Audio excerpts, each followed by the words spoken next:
Good morning. This is Greg again with G Dog Sports. Hey, like I said, we have 4 college football bowl games today. And the other morning game has Washington State taking on Central Michigan in the Sun Bowl.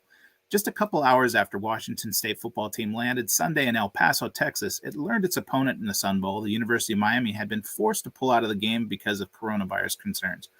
Cougars coach Jack Dickert took to Twitter to issue a plea. When Boise State pulled out of the Arizona Bowl on Monday because of its own pandemic problems, that left Central Michigan sitting in Tucson, Arizona with nobody to play today. With Tucson and El Paso only about 300 miles apart on Interstate 10, a deal was struck for the Chippewas to bus eastward to meet Washington State in the Sun Bowl, with the Arizona Bowl being canceled. Terms of the agreement weren't announced, but Central Michigan should be in for a windfall.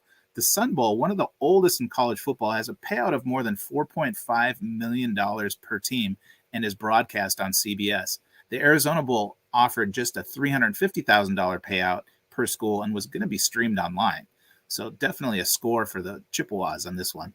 Now, the Chippewas 8-4 feature the Football Bowl subdivision's leading rusher in Lou Nichols III, who gained 1,710 yards this year and scored 15 touchdowns on the ground. He also had 300 yards and 2 TDs receiving. Now, the Chippewas won their final 4 regular season games, a span in which they averaged 41 points per contest. One thing about the MACtion is they can definitely put up points. So they were able to tie Northern Illinois for the MAC's West Division title. Now, the Cougars, 7-5, have won 6 of their past 8 games, including snapping a 7-game Apple Cup losing streak with a 40-13 victory against rival Washington. Max Borgi rushed for 129 yards and 2 TDs in that game, but he's skipping the bowl game and entering the NFL draft. Cougars right tackle Abraham Lucas and cornerback Jalen Watson also didn't make the trip to prepare for their pro futures. Now, Washington State, in my opinion, is just a mediocre Pac-12 team. I'm from the West Coast, love the Pac-12. USC was bad this year. UCLA was a pretty good year.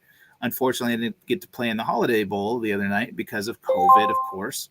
And there hasn't, Oregon's always been dominant the last couple of years. Oregon State had a pretty good season, but it's really kind of a mediocre conference the last couple of years. And Washington State, although 7-5, not really that much of a standout in my opinion. Central Michigan, I think, is a pretty good team out of the MAC, and I know everybody loves them some MACtion. Now, the line on this game opened with Washington State as a 7-point favorite, and the spread's still 7 points just a couple hours here before kickoff.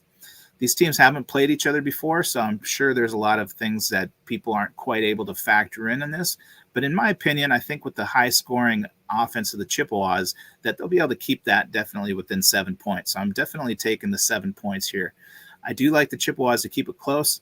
And although the total is at 57.5 and has remained at 57.5, I don't have an opinion on the total in this one. As always, you can get all my college football plays by becoming a VIP or taking advantage of promos I run regularly. I do have plays in every major American sport and offer VIP services for $2.99 a month, $99 a week, or $69 for the weekend pass. You can find me online at gdogsports.com, on Twitter at gdogsports, as well as Facebook, YouTube, TikTok, Instagram, Snapchat, and Twitch. Thanks again for tuning in. I appreciate it, and enjoy the game.